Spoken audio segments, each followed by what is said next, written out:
Football. AFC অনূর্ধ্ব 17 বাছাই ফুটবলে ব্রুনাই দারুস সালামকে 8-0 গোলে হারিয়ে টানা দ্বিতীয় জয় পেয়েছে বাংলাদেশ। চীনের চংকিনে গ্রুপে প্রথম ম্যাচে তিমুর লেস্তেকে 5-0 গোলে হারিয়েছে বাংলাদেশ। সোমবার দ্বিতীয় ম্যাচে ব্রুনাই দারুস সালামে জালে 8বার বল পাঠিয়েছেন বাংলাদেশ অনূর্ধ্ব 17 দল। খেলার 13 মিনিটে ফয়সালের পাসে প্রথম গোল করেন অপু। এরপর ব্রুনাইকে গোল বন্যায় ভাসিয়েছে বাংলাদেশ। কেউ হ্যাট্রিক করতে না পারলেও রিফাত কাজী ও অপু করেছেন 2টি করে গোল। একবার করে লক্ষ্যভেদ করেছেন মানিক, বাউজিদ, ফয়সাল ও আলিফ।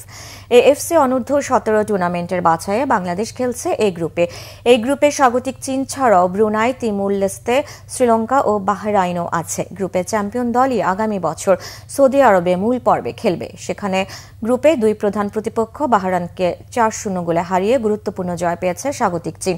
এই গ্রুপে বাংলাদেশের মূল প্রতিদ্বন্দ্বী চীন ও বাহরাইন।